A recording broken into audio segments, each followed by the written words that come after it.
Just how different is the new Tesla Model Y to the old one? That's the question we want to answer in this video. Tesla calls this updated Model Y, codenamed Juniper, a new car, and it's not hard to see why. It looks different on the outside. This cabin is almost completely new, and there are pretty significant changes to the way it drives. But if you're on the outgoing model, should you upgrade? In this video, we're going to go through these cars side by side from the exteriors, both the differences you can spot pretty easily and those that may be a little bit harder to notice, show you through the cabins and what's changed inside there, and of course hit the road to find out just how much better this new car is to drive.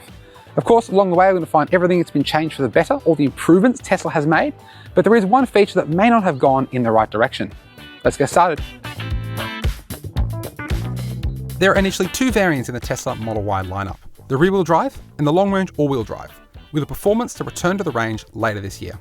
Prices start from $58,900 before on-road costs for the rear-wheel drive, $3,000 more than before, while the long range starts from $68,900 before on-road costs. That's actually $1,000 cheaper than the previous version.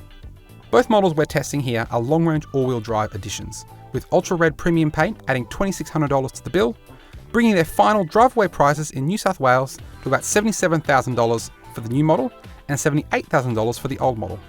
New features include the revised styling with split headlights and the LED light bar, new front seats with ventilation, an 8-inch rear seat touchscreen, power folding and reclining rear seats, ambient interior lighting, and blind spot monitoring lights in the pillars. All of those are in addition to Matrix headlight technology, a 15.4-inch touchscreen with navigation and music streaming, leather look upholstery, a glass roof, dual zone climate control, and much more. For more details on standard equipment, click the link in the description down below to read the full review on Drive.com.au. The 2025 Model Y is not an all-new car, but it's a pretty heavy facelift of the outgoing model, and it's more than just a model year change. Up front, the biggest difference is that new Cybertruck-inspired light bar. Gone are the old frog light headlights of the outgoing model.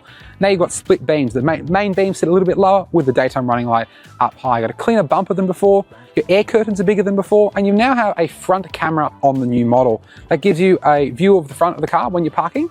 You still don't have a normal top-down bird's eye view like you get in a lot of other rival SUVs. You can see the wheel design has changed. This wheel design on the old car was made black a couple of years ago for part of the little model year change, but now it's a completely new design for this new car. 19-inch on both cars as you see them here, as well as a flatter bonnet for better aero and hopefully less wind noise as well. Tesla says 20% less wind noise. That's something we'll find out when we get these cars on the road very shortly.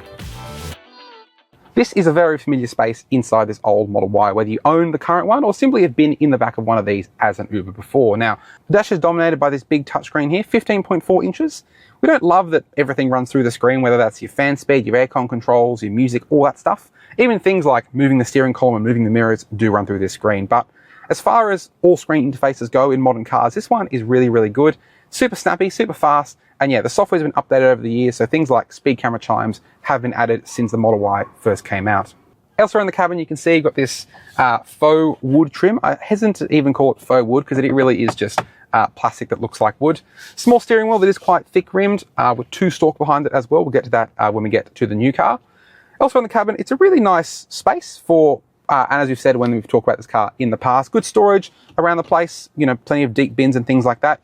Glove box in here, which again is activated through the touchscreen, and that is a mechanical latch.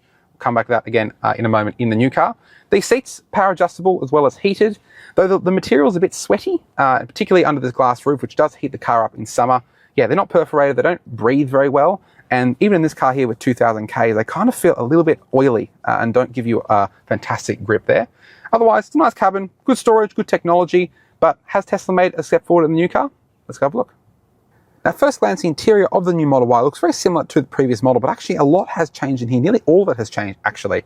The screen is the same, we'll get to that in a moment, but you can see new materials on the back here, new dashboard as well. There's no more cheap filling wood grain. There's sort of nice fabric material there. Suede on the doors, nice different door panels, different center consoles. Pretty much everything you touch in this cabin is brand new. Now, the center point of the cabin is still this 15.4-inch screen. You've got thinner bezels, otherwise it is the same as the previous car. Now, that means all your functions do run through the screen. Things like your climate controls, swipe up to get that menu, your car settings, your acceleration mode, regen modes, charging, safety settings, all this does go through the screen. It's a little bit distracting at times while you're driving, but as far as all screen interfaces go in new cars, this is probably the best, if not one of the best out there on the market. It's quick to respond, super snappy. It's like using a smartphone or a tablet. It's really intuitive. And actually, After a while, after you own the car, it does get quite easy to use, and you do get used to the way this infotainment screen is set up. Now, there's no Apple CarPlay and Android Auto still. That is very much a Tesla trait. But you do have a fair few inbuilt apps for making things a little bit easier. Spotify, Apple Music, and your navigation system is pretty good as well. It is based on Google Maps, and you've got things like speed camera chimes, really good route planning as well to get to destinations. And yeah, overall, there's no CarPlay and Android Auto, and that may be a bit of a disappointment for some customers, but I think you'll find you will get used to this screen pretty easily. As with the previous car, as well as the Model 3, your instruments still go through this screen. So your speed is in the top corner here. There's no head-up display or actual dedicated instrument cluster in front of me here. It's a bit weird at first. It does take some getting used to, but over time you do get used to it, and it is something you can still learn to adapt to the more you own the car. Now, some changes for 2025 include the way the indicators and the gear shift work. Now, unlike the Model 3, Tesla has actually kept the indicator stalk there and hasn't moved that to buttons on the steering wheel. Now, it is a bit different though to the previous car, whereas before you had a choice of one push down for 3 flash or all the way down for your normal indicators. It's now simply a tap, and basically the car's software figures out whether you want to change lanes, make a turn, or something like that. It doesn't work perfectly at times. At times it sort of has a moment as you need to manually cancel it. For the most part, it's pretty good, and I've got to say, it's nice to have a stalk rather than buttons on the steering wheel. Now, what has moved is the gear shifter. That's moved from a stalk on the right side to the touchscreen here. Swipe up for drive and backwards for reverse. Now, it's a bit fiddly at first, but you do get used to it. Again, common theme with this car, in case you couldn't tell. And there is actually an auto shift out of park feature that I'll show you a bit later in this video that actually makes 3-point turns and things a little bit easier than it might have otherwise been with that shifter on the screen. Now, one area of improvement compared to the previous Model Y is build quality. Now, a lot of previous Model Ys we've driven have squeaks, rattles, creaks from places you probably didn't even know were possible for a car to creak. But this new car is a lot better. There are no obvious squeaks and rattles. Again, this car is brand new, about 700 Ks on the clock when we picked it up from Tesla. So perhaps it may break in a little bit and things may appear over time. But the initial feeling is things are just generally better built in this car. The door has a much louder thunk. And also, while we're talking about the door, you have bigger buttons on it for 2025 as well. Bigger buttons for the electronic door release, as well as the manual one that's now labeled. So hopefully your passengers won't pull that up, and which over time Tesla says will actually damage the door latch and actually damage the window latch as well. So a bit of a change there. Hopefully make it a bit easier to use. New for 2025 are the seats. Now, the old model seats were okay, but they weren't the most comfortable, and the material in particular didn't breathe very well. These ones here, they're still power adjustment, still heated, and still have synthetic leather look material, but again, they breathe a lot better. They're perforated now, and they're ventilated as well. So I can turn on a seat cooling here from a touchscreen. It is a couple caps away, as a lot of things in this car. But yeah, more comfortable, more adjustment as well. There's a bit less lumbar, if that's the kind of thing you prefer. Steering wheel has also changed. Obviously, you have no more, your stalks behind it have changed, as we mentioned a bit earlier. But you've got things like your lights, your wipers on the wheel. You've got a customizable shortcut. You can hold that down, and basically you can choose between bunch of different things the car can do with that shortcut, which is pretty nice. And obviously your cruise control button is also on the wheel now rather than your stalk. But overall, it's nice that it holds, a bit thinner rim, and yeah, a big improvement over the previous car. Now, other things that are new, this glass roof still doesn't have a sunshade on it, but it does have a new coating that's meant to reflect quite a lot more solar energy. It does make the cabin cooler, but yeah, it would be nice to have a power sunshade on that, particularly for Aussie summer days. Now, storage space is actually improved with this new model. You can see really deep console area here, deeper than the previous car as well. 2 cup holders, and also a center console box here as well, which is a decent size, not huge, but then again, you have that area there for storing things. Now, only 1 USB-C port now in this car, down from 2 in the previous model. You do have a glove box, again, open through the touchscreen, a little bit fiddly, but it's quite small. It does now magnetically latch, which is a bit of a different thing. And your door pockets are also really, really big and have flock lining on them as well. Now, in terms of amenities, you've got dual wireless phone chargers here, heated and ventilated seats, as I mentioned before, heated steering wheel, as well as the new ambient lighting around the dashboard there. Also got things like the Tesla app that lets you open the car remotely from your phone and do all sorts of stuff like that, which is a hallmark of Tesla cars. And look, on the whole, the Model Y's cabin has really improved for 2025. A lot of the things that were wrong with the previous car have been fixed and improved upon for this updated model. But some things like that gear shifter, yeah, I'm fair to say that no one really asked for them to get rid of the stalk, but hey, it is still a really, really nice cabin and one of the better ones in the medium electric SUV segment. If you enjoyed this video so far and think the new Model Y does enough to stay ahead in a competitive segment, hit that like button down below and consider subscribing so you don't miss any other Tesla reviews or comparisons we publish here at Drive. Because trust us, there will be more. Now, space in the back of the Model Y has always been pretty good. It's always been one of its strong suits, but there is some places where it can improve. Now, space in terms of legroom and things like that is pretty good. Great knee room here, really good headroom under this glass roof, surprisingly given how sloping the roof line of this car is. Pretty good toe room as well under the front seats, but you will notice this seat base is quite flat and it's not angled very well, so there's not a whole lot of under thigh support. It's quite short as well there. That oily seat material I mentioned in the front seats continues here. It's quite slippery, even this car with 2,000 Ks on it. So you sort of move around a bit in the back, which is not great given how many of these things are used as Ubers. You've got USB ports, air vents, things like that, the basic amenities you'd expect, but there are some places where it could improve with the new car. Map pockets are a touch small, even things like this center armrest, which doesn't actually have a tab on it. So it's a bit of a pain to sort of lift that out. Now, these back seats do recline, but they are with manual levers over here. So I've got to actually pull over my shoulder. It's a little bit awkward, and they don't slide, but they do recline. But yeah, it's a bit awkward. So overall, good space in the back here, but there are some places where the new Model Y can do better. But does it? That's the question. Now, space in the back of the new car is pretty similar to the previous one, but what has changed is under thigh support. You can see a fair bit more support there under my legs, thanks to these longer seat bases. It could be a bit better still, but it is a big improvement over the previous car. Now, other things have changed. A new 8-inch rear screen here for passengers in the back. You control things like your air direction, your music, even play games on this screen in the back.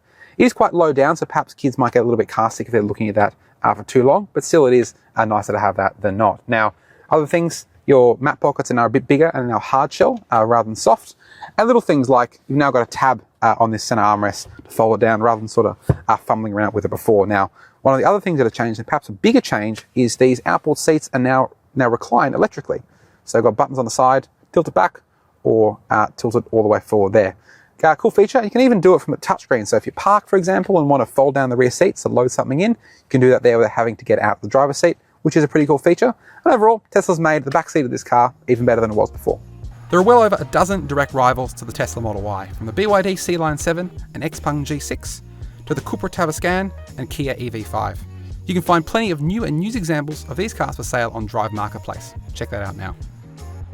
The obvious change at the back of the Model Y is the tail light design. You can see these very conventional lights of the old model have been replaced with this really cool and futuristic light bar. Now, unlike most light bars on new cars, the light's not actually here, it's actually up here. And then it reflects down to this panel and then out again onto the road. It's a really cool and futuristic look.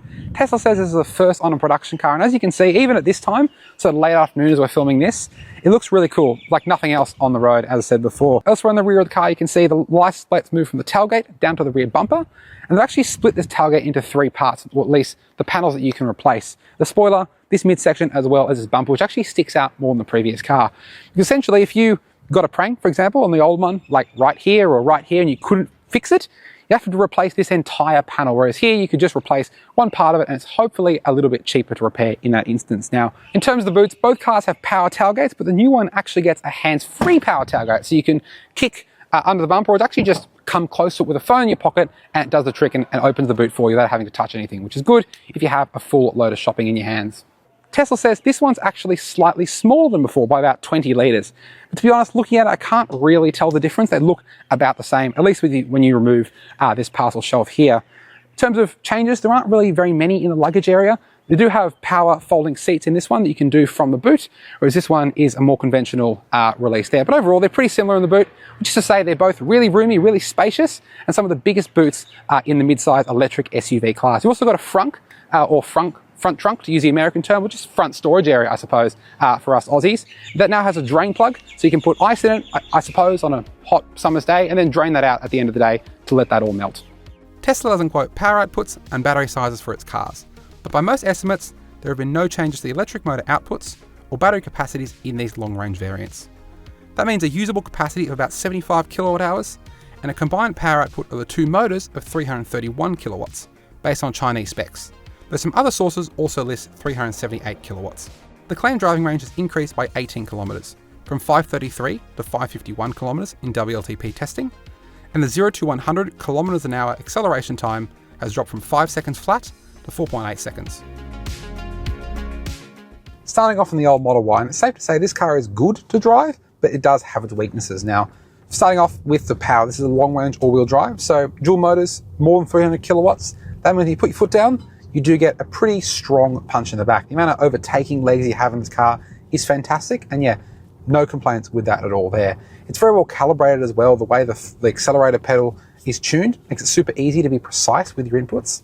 And the regen braking as well is also quite well calibrated. Now, you have one strength of regen braking, so when you lift off the pedal, it will decelerate at the same rate, but you can choose between creep, where it'll creep around in traffic like an automatic car, roll, which is like putting it in neutral, or hold, where the car will actually come to a full stop if you give the car long enough, obviously, off the accelerator pedal. Now, what's not so good about this car is the way it rides. Now, this one here was built in mid-2024, so it has what Tesla calls the comfort suspension upgrade. It's a little bit softer than the early Model Ys. It's not quite as skateboard-like, perhaps as the early batch of Model Ys were, but it's just unnecessarily firm and stiff for a family SUV. At higher speeds, body control is quite good. It doesn't get unruly over undulations, but it's just lower speeds, speed bumps, potholes, expansion joints. It just, transmits everything, particularly in the rear. It's not a very comfortable experience, which isn't great given how many of these cars that you do see nowadays doing duty as Ubers. But definitely a place that Tesla can improve. Have they? We'll come back to that in a minute. The other thing you notice is the noise. Now, obviously, this is quiet by petrol car standards, because there's no engine whirring up front, but compared to other electric cars, it isn't as hushed as it could be. There's some tire and wind noise at higher speeds, particularly on coarse ship roads, but it's the suspension noise you notice most. Even at city speeds, we're doing 36 k's an hour here in a residential area, and you can hear every little bump. It's not helped by some things you have in the back there rattling, but even with an empty car, you hear every bump, and it's just not great. It could be better, particularly at the rear where you really notice it. The steering, as with all Teslas, is really quick, really direct. It doesn't have a whole lot of steering lock, which you notice when you're doing 3-point turns and things. It handles quite well on a country road. It's got not a whole lot of body roll. Obviously, that quick steering, quite a firm brake pedal as well, help with that. On the whole, the old Model Y is a good car to drive, but it does have its weaknesses. Has Tesla fixed that for the new one? Well, let's find out. Swapping into the new Model Y, and the first thing you notice is just how much quieter this new car is. Now, tyre noise and wind noise have been reduced compared to the previous model. And you notice that particularly on a winding road or on coarse ship surfaces that do bring more of that into the cabin. But probably the biggest thing that's changed is the suspension noise. The old car, when you hit bumps, you really, really knew it because you could hear it at the back especially. And it was really quite noisy and got quite clunky over bumps at times. This one is a lot better. Obviously, you still do hear bumps, right? It's not perfect, but it is much better, a lot more subdued, and it doesn't really disrupt the cabin experience like it did in the previous car. That's a big tick there. The other big change is the ride. Now, the old car is firm, as I mentioned before, but Tesla has basically completely reworked the suspension geometry and the way that all works in this car for the updated Model Y. Among those changes, among the new technologies you get, is something called frequency selective dampers. Now, they're not adaptive. You can't manually choose yourself how firm you want them to be, but they effectively react to different size of bumps differently. So at higher speed, you'll still get the control and the compliance you want, but at lower speeds, it won't sort of fidget and bash into every single bump on the road. What it means in practice is it still has a sporty character to it. It still is a little bit firm edge at times. We'll talk about what that means for handling in a moment, but it's far more compliant day to day. It doesn't sort of rattle you around on every single bump. That's especially the case in the back. The old car was really firm, really stiff. You heard every single bump in the back, more so than the front. This new car is a whole lot better, and for all of us that are going to be taking these Ubers in a couple of years, that is a big thumbs up for us there. Now what hasn't changed for 2025 is the power. Now, Tesla says it's a little bit quicker to accelerate to 100 k's an hour than before, but to be honest, in the real world, I couldn't really feel it. It feels just as quick as the old model, which is to say, this is a seriously fast car. 0 to 100 in 5 seconds is not hanging about for a general day-to-day family SUV. The overtaking power you get is immense. You just sort of pull out, point and shoot, and it just goes. It's fantastic. And the way that power comes on too is also really well calibrated. It doesn't feel jerky, it doesn't feel overpowering. It's really smooth. You can be really precise with the pedal as well. That's something that Tesla has always done really well. There has been a change to the way regen works in this Juniper. Now, rather than having your creep, roll, and hold settings, hold is now the only choice. You can't vary that around. What you can do is choose between standard and reduced settings for the intensity of the regen. So basically, the car will always come to a full stop when you lift off the pedal, but you can now choose between a really strong deceleration on the way there or having a little bit weaker. I've found both work pretty well. Obviously, your preferences will differ and different choices will suit different buyers, but it is good to finally have that choice there from Tesla. Now, the steering is another area of improvement for 2025. It's still quite quick and darty, as you'd expect, but it's not quite as nervous on center. It's a little bit more natural in the way it performs. Now, that quick steering, as well as a firm brake pedal, make for a pretty confidence-inspiring car on a country road. Much like the previous model, to be honest, it doesn't really feel much different there. The same tires, same brakes, the same pedal feel as before, but that's definitely not a bad thing. Other things to call out, well, visibility is the same as the previous car, so good out the front and not so good out the back. And the turning circle is still not fantastic. Over 12 meters, it's pretty big for a car of this size, and it does make tight city driving a little bit more difficult. But look, on the whole, this is a really impressive car to drive. It's the changes Tesla's made for the updated model have effectively addressed all of our criticisms with the previous car. It's more comfortable over bumps, it's quieter, steering's a bit less frenetic, a bit more natural feeling. And yeah, big fans of the way this drives. And I've got to say, this is really hard to fault in terms of driving performance, especially compared to some of the rivals in this class. Now that new gear shifter is a little bit fussier than the old stalk and has the potential to be quite annoying during a 3-point turn, but there is some clever software to help you out. It's called Auto Shift out of park, or just Auto Shift. I'll give you a little demo here. So pulling into space, I want to do a 3-point turn. The car detects I get quite close to this wall. It says activate reverse, put your foot on the brake, and then put on some steering lock. So I do that, gives me 2 ticks, and it changes into reverse automatically. So then I can sort of back up here, pull to space, come back, and it says to activate drive, foot on the brake, apply some steering, and then into drive, and I'm away. It makes this 3-point turn process really easy, and yeah, it makes that move away from a stalk a lot less daunting. Now, it is worth noting, it isn't perfect. It won't always activate, and occasionally it can activate the wrong gear if you're parking, for example. So you do have to pay attention all the time, but as far as solutions go, admittedly to a problem Tesla created, this is a pretty good one. We put both cars through real-world highway range and recharging tests. On screen now are our estimated highway range, as tested energy efficiency, and 10 to 80% charge times we recorded in both cars. Keep in mind, we drove the 2 cars similarly, but the tests were conducted on different days and in slightly different conditions. What you need to know is that the new Model Y is markedly more efficient than the old one, but in ideal conditions, they should recharge in about the same time. For more details on how we tested these cars, click the link in the description down below to read the full written comparison. It's fair to say Tesla has not dropped the ball with the updated Model Y. It's taken everything wrong with the last car and just fixed it. More comfortable cabin, new features, more supple ride, less noise, and in this long range spec, it's actually cheaper to buy as well. Sure, there are still some cons. The warranty is a bit short. There's no Apple CarPlay and Android Auto, which may grate for some buyers. And while the gear shifter is helped by the software that surrounds it, it's just not quite as easy to use as the old stalk. But if you dismiss the Model Y on the basis of simply being a Model Y, that's a shame, because this is a fantastic electric car. To look at some of our other best picks in the electric car market, including the sibling to this new Model Y, click up there to watch Drive Car of the Year's Best Electric Vehicles.